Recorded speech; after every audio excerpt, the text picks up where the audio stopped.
We are Steve and Jill. Together, we've been buying and reselling land since the 90s. Our data-centric approach leaves our buyers asking, how can you sell it so cheap? Here on the Land Academy Show. We answer that and more. Steve and Jill here. Good day. Welcome to the Land Academy Show, entertaining land investment talk. I'm Stephen Jack Butella. And I'm Jill DeWitt, broadcasting from sunny Southern California. Today, Jill and I talk about mailing for the market and not for your bank balance. Jill, this is like your topic. Can you explain it? Yeah. I have a story to share, and I see it happen often.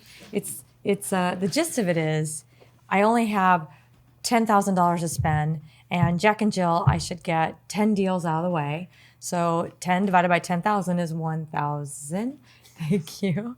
So I'm going to only buy 10 $1,000 properties. Now, but the market I'm going for, it's hard to find $1,000 properties. They're a little more expensive than that. And that's good, the preface to what I'm going to talk about and what not to do. I do have a hair right in my face, don't I? Excuse me while I groom myself. Exactly. I almost like want to pull that hair. You know, it's not gray. No, which it's is not good, gray. because that's what happens to me. Oh, okay. The gray ones seem to stick in my face. Okay. They just go right there. Yeah. That's called distinguished. Oh. You will never, ever, ever hear someone describe a woman as distinguished. Why, is that bad? It's bad. Why? Because it's gray and old. You don't want to be distinguished. This is actual useful information for our listeners. Yeah. Are you supposed to describe a woman then? Gorgeous, beautiful. You don't think that's too much? Striking. Striking's good. These are words that you could use at any age, and every man, you should be writing these down. Gorgeous, beautiful, striking, timeless. Ravishing. That's stunning. Fine. Stunning. You know. It's not overkill. Like, wow. Like, when is it too much? I always wonder hot. that. When is it like what? When you say hot, smoking.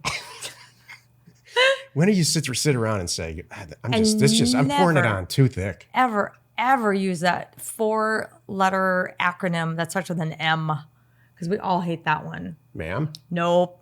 It's M blank blank. It's 4 letters that stand for something else. That's Mom? never. Nope. I'll tell you later. Is it a bad word we can't say on the air? Yeah. By my book, it is. So you just take us down this path and then let us all down. Oh, they know what it is. How fast does it take to get it? How soon can we get off topic on what we're talking about? Like, it's that fast. Oh, I'm ready. Well,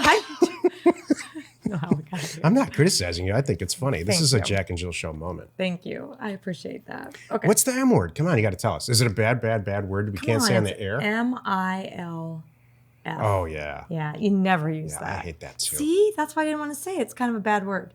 All right. Well, how do we get to bad words? I thought we were talking about the good words.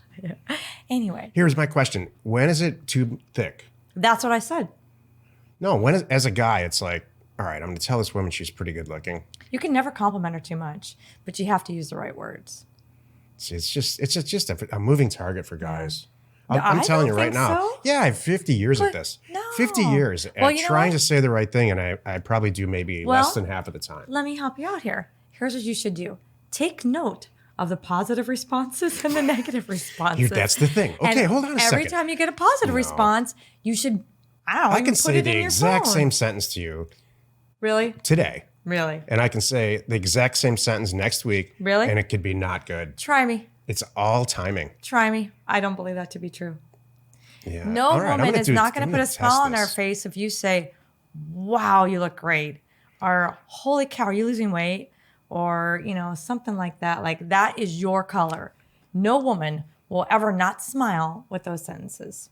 Every single guy out there knows exactly what I'm talking about. Well, that's not true. And I don't believe you. I think if you pick the wrong moment to say, baby, you look great today, she can and will say some version of, you're just trying to get what you want here.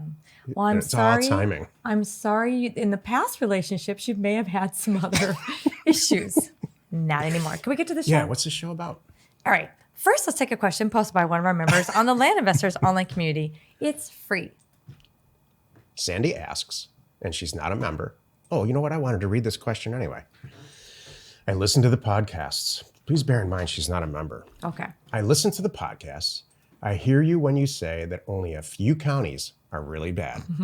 I have also heard to mail to counties where there are other investors because that indicates it's a good county. But I just got off the phone with a seller who said that he had gotten at least 15 offer letters just like mine in the last year. He also wanted almost 3 times the average comps in the area. Ding, ding. This is really what this is all about.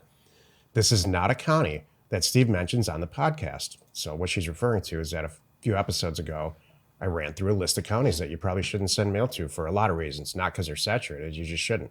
Because it's hard to sell in those counties is the real reason. She continues, so what do I do? Keep mailing and hoping that they'll pick mine?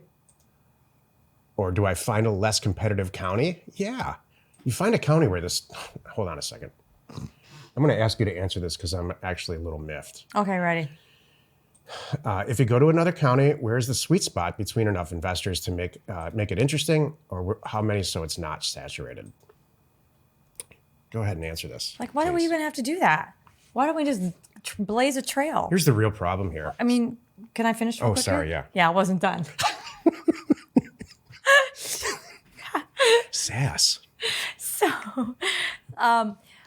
Here's what's going on. wait, in what we do all day long, every day, in our program and on the show and everything, is tell people how to go find a county. What you should be looking for, what triggers there are, what makes it a good county, what makes it a bad county, like you just said, all those things. So if you really are paying attention and taking notes and or have the program, you know what to do.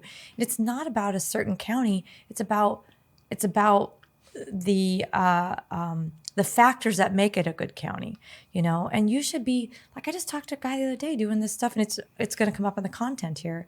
He's mailing in Alabama, and several counties in Alabama, and coming up with some great stuff. I'm like, gosh, I don't really know a lot of people doing Alabama. He's like, right? He said, I did what you said.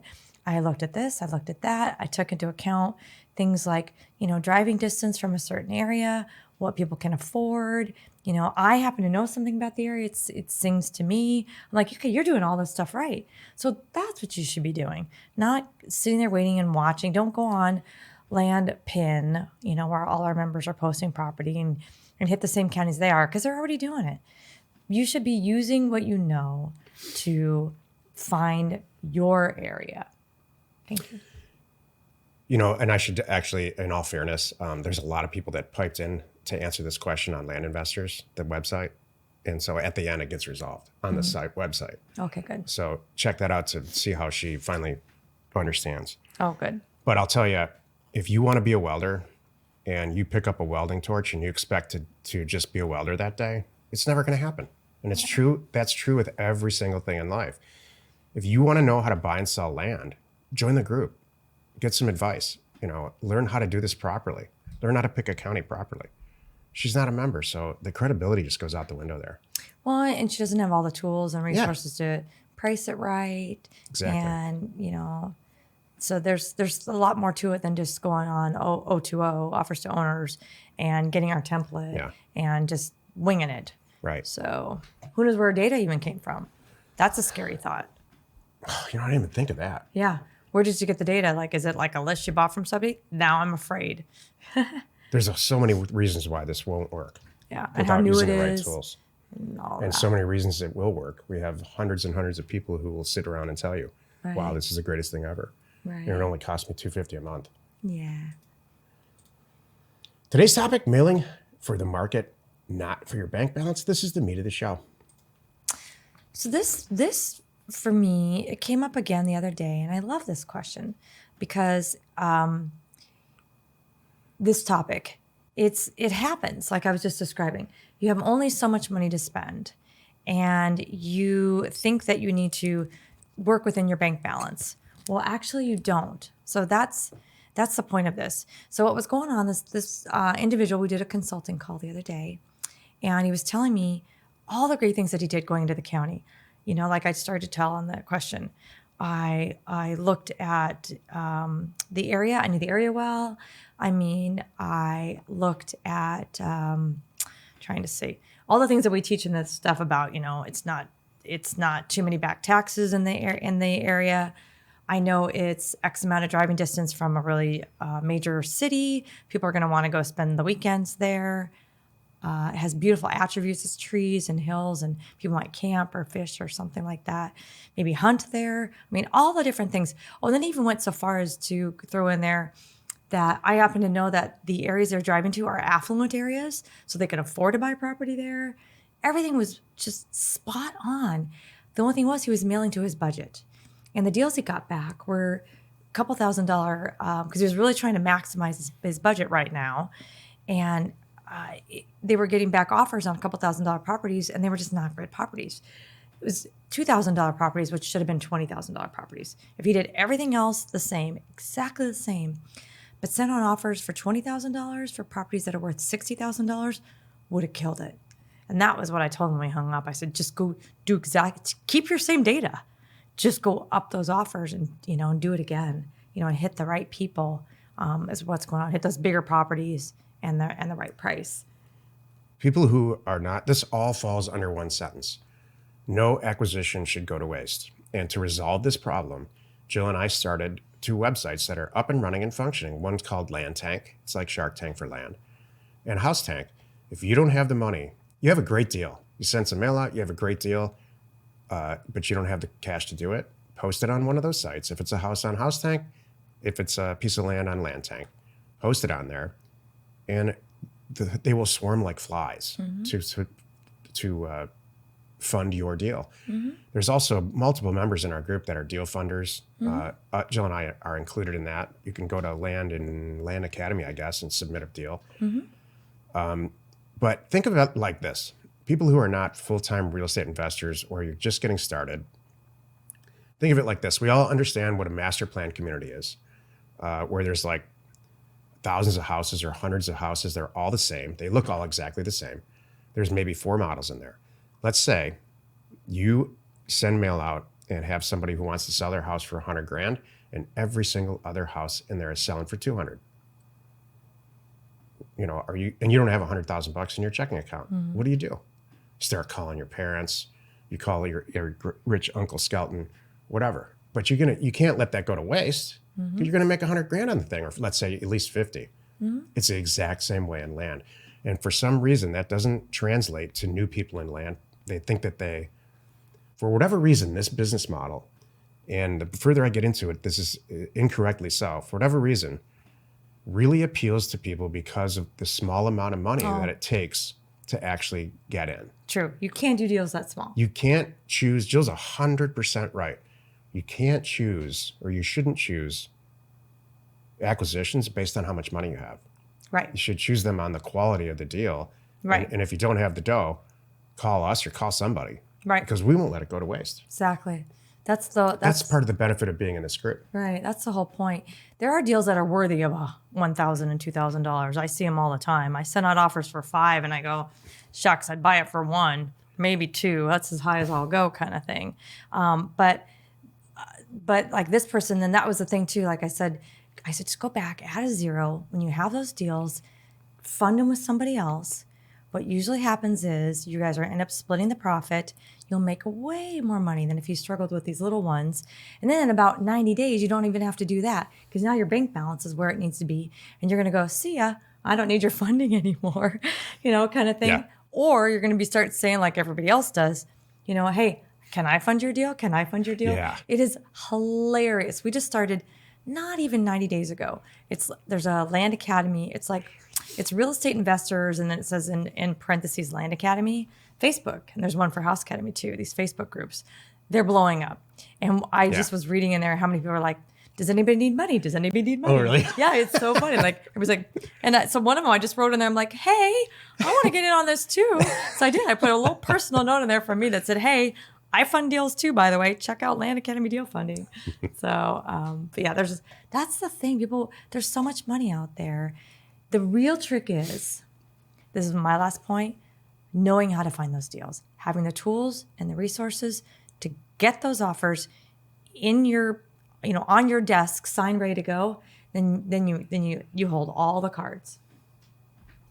I love when these topics are so easy. Oh, this is the easiest topic we've ever had. Good. I'm glad. No good acquisition should go to waste. That's right.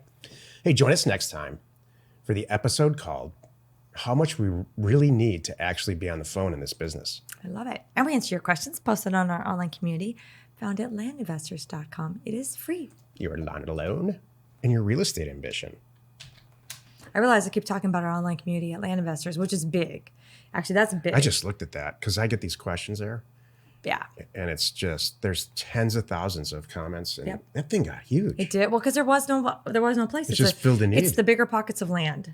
Filled a total little niche you need. Totally did. And now there's a Facebook group that goes with it, and it's really cool. So you can get a lot of answers right away. A lot of content. Wherever you're watching, wherever you're listening, please subscribe and rate us there. We are Steve and Jill. Information And inspiration. to go off the topic and off of the teleprompter. That's okay. And buy undervalued property.